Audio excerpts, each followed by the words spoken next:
Hi.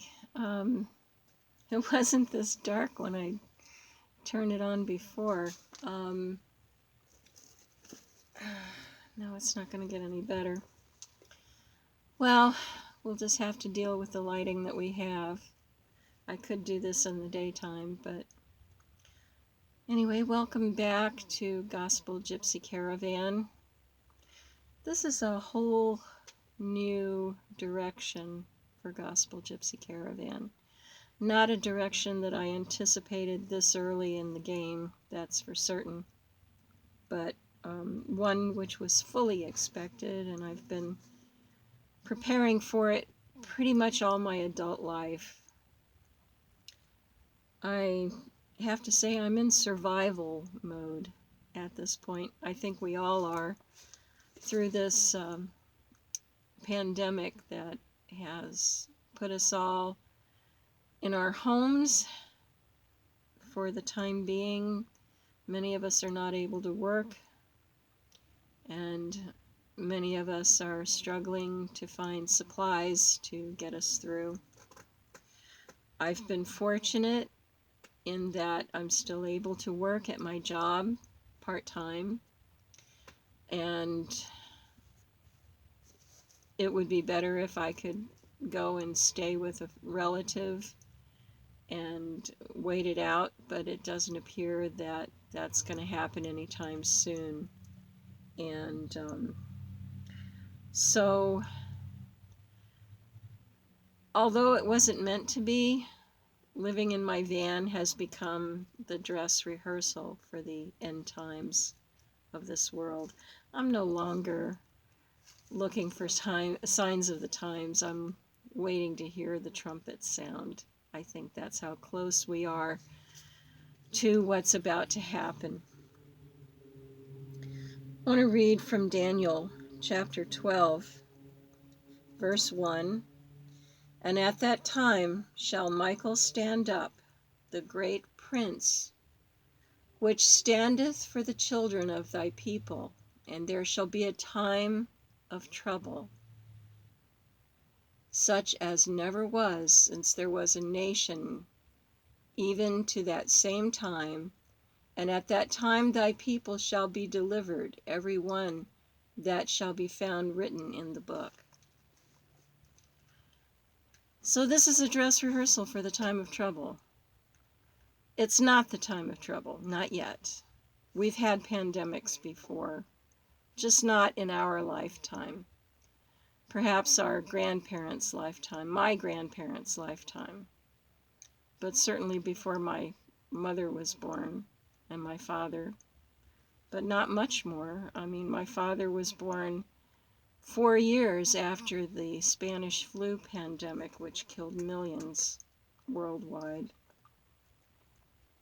So we've had pandemics before, so this is not the time of trouble such as never has been seen before, because we have seen pandemics before. But there is a time of trouble coming that we've never seen before. Not even the Christians who suffered under the persecution of Rome saw what we're going to see if we live. Some of us will go to sleep, and it'll be a blessing for them because the next thing they see will be Jesus.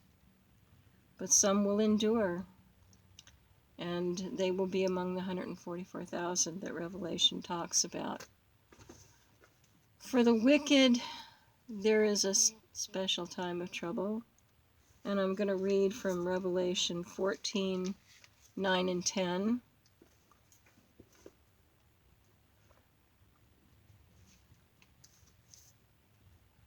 And the third angel followed them, saying with a loud voice, If any man worship the beast and his image, and receive his mark in his forehead or in his hand, the same shall drink of the wine of the wrath of God, which is poured out without mixture into the cup of his indignation.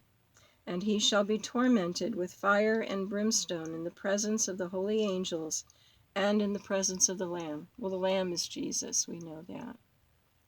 So for the wicked, the time of trouble is going to be the wrath of God.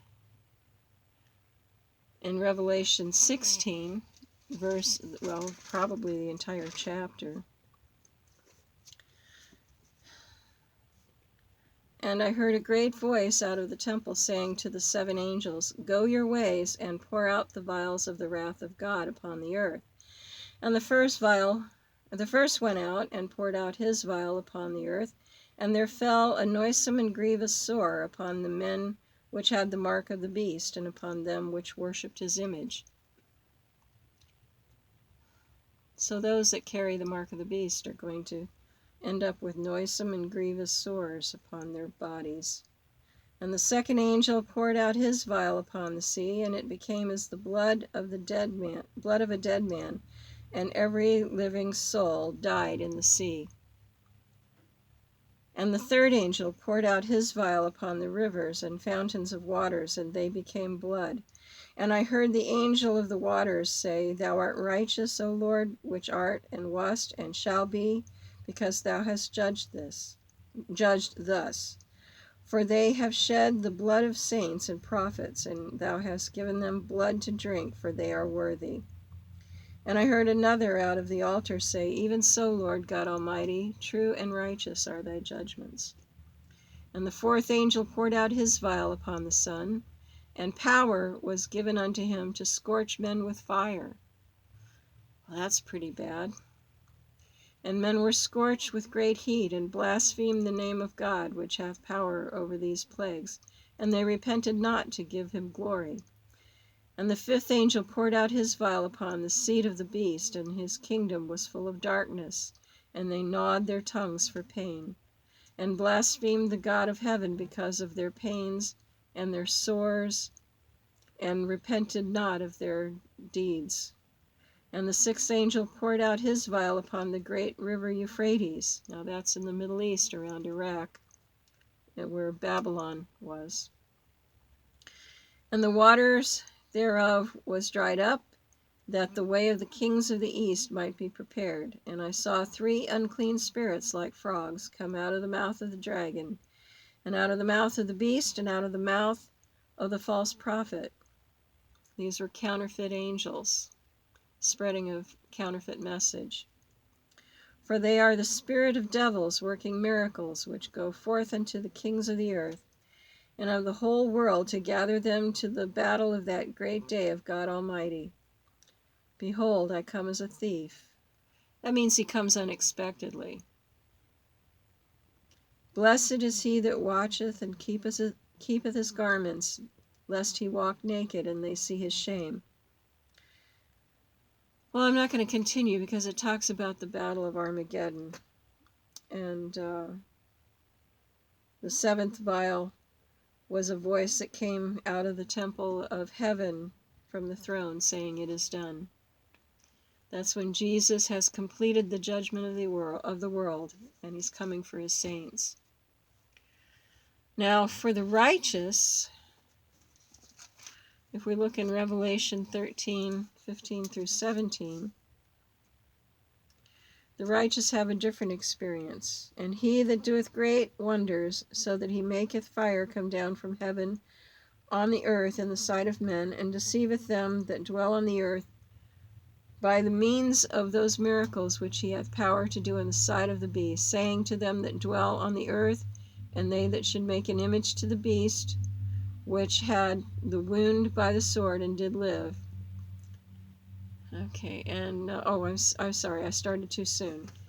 "And he had power to give life unto the image of the beast, that the image of the beast should both speak and cause that as many as would not worship the beast or the image of the beast should be killed. And he caused all, both small and great, rich and poor, free and bond, to receive a mark in their right hand or in their foreheads, and that no man might buy or sell save he that had the mark or the name of the beast or the number of his name. Here is wisdom. Let him that hath understanding count the number of the beast, for it is the number of a man, and his number is 666. That's 666, the number we're all familiar with. So there's a terrible crisis coming upon the earth. I'm going to read from my favorite author. The work which the church has failed to do in a time of peace and prosperity, she will have to do in a terrible crisis, under the most discouraging, forbidding circumstances.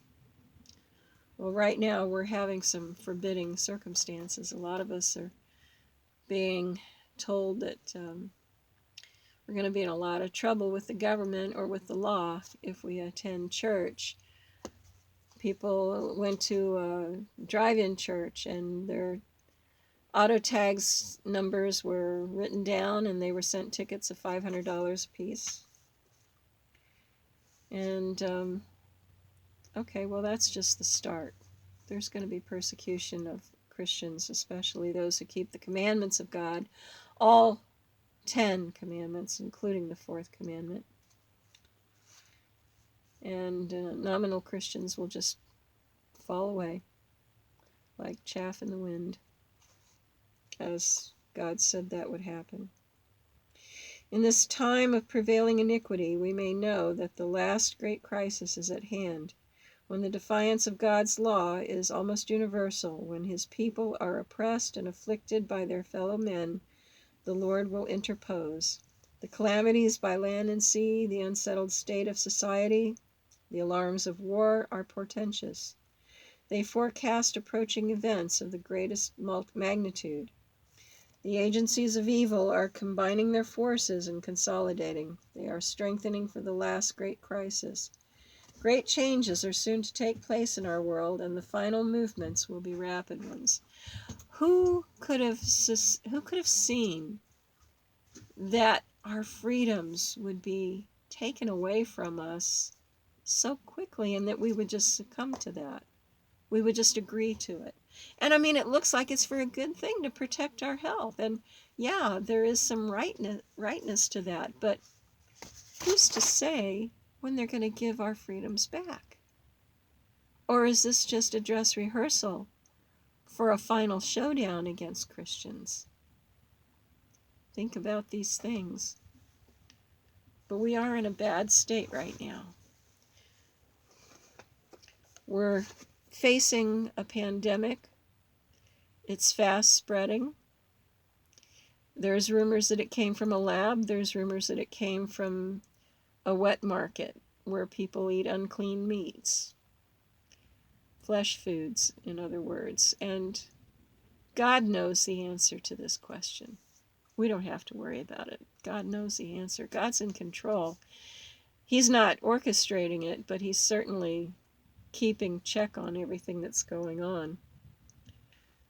And, excuse me for touching my face. I have a bad habit of doing that. Anyway, I don't want to leave you feeling depressed after that, so I want to read to you Psalm 91. He that dwelleth in the secret place of the Most High shall abide under the shadow of the Almighty. I will say of the Lord, he is my refuge and my fortress, my God. In him will I trust. Surely he hath delivered thee from the snare of the fowler and from the noisome pestilence. The word noisome has some root in the word annoyance, I think.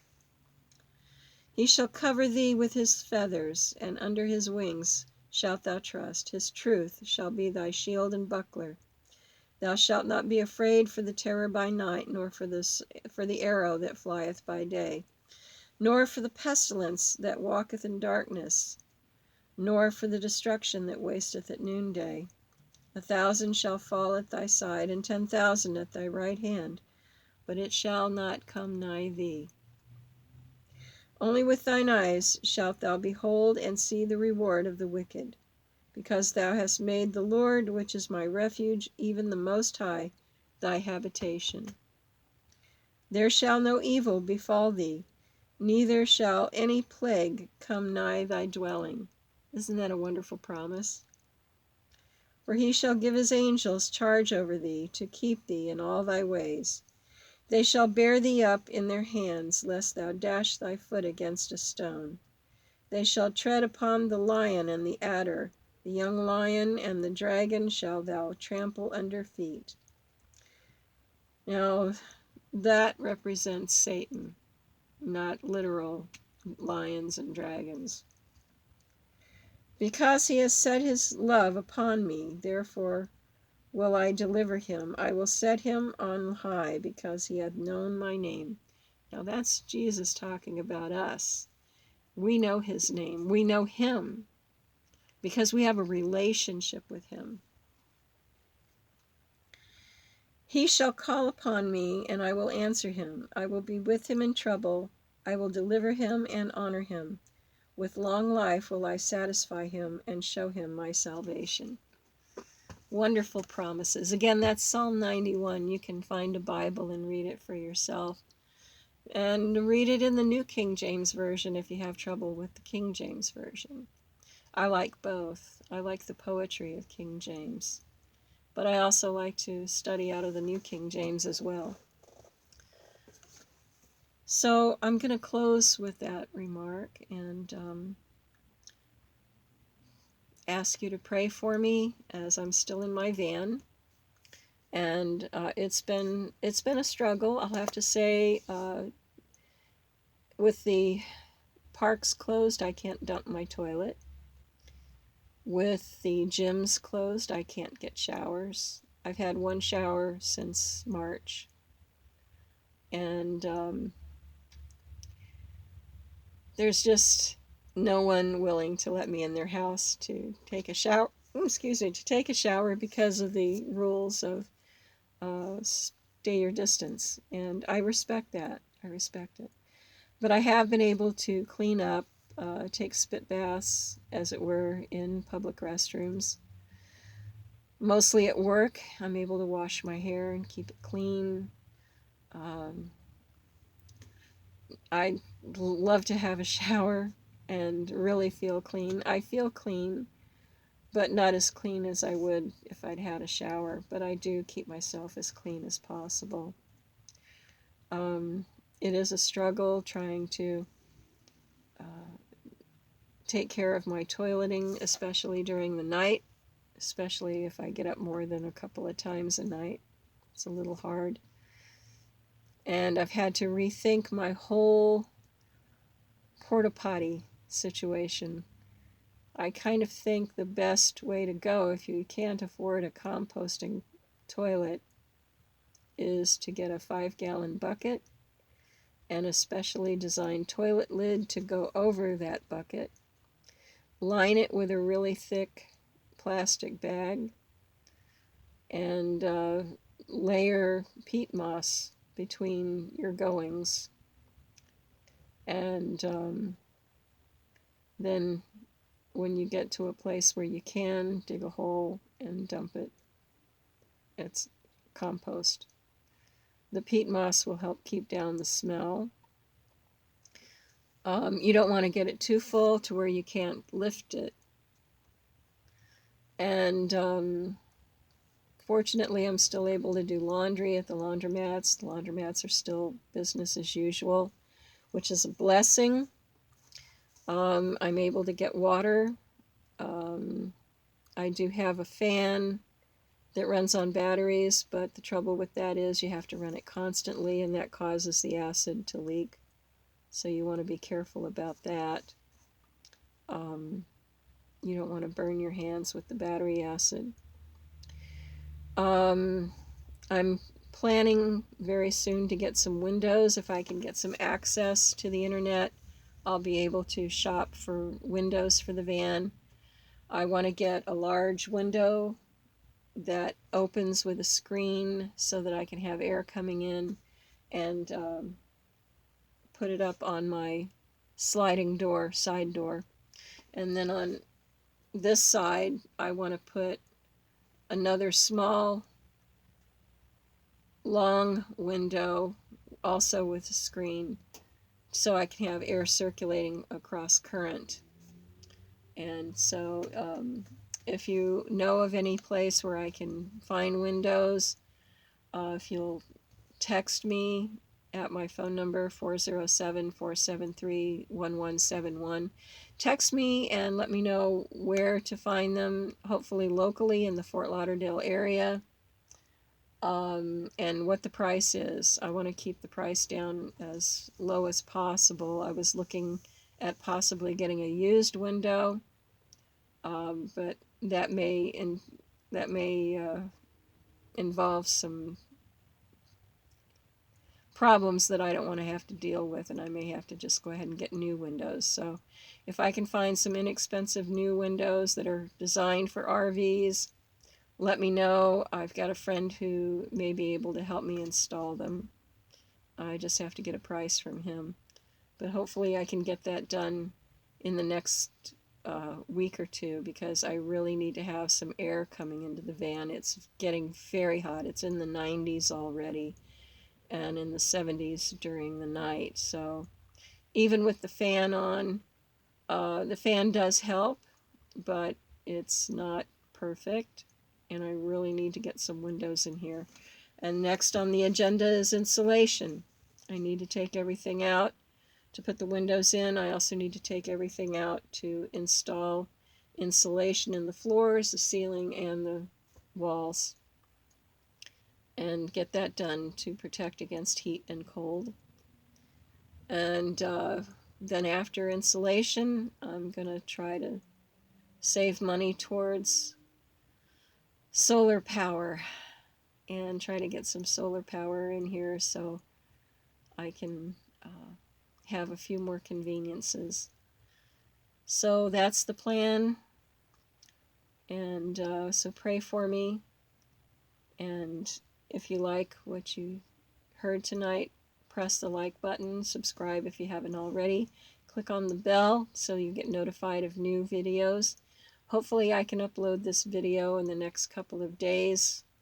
I have a day off tomorrow. If I can find some internet, I'll see what I can do to upload the video and get these videos started again.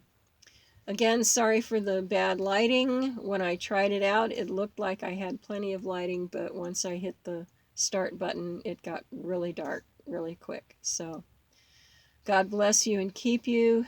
May Jesus' face shine upon you and give you peace and keep you healthy through this pandemic. And we'll see you next time. Love you. Bye-bye.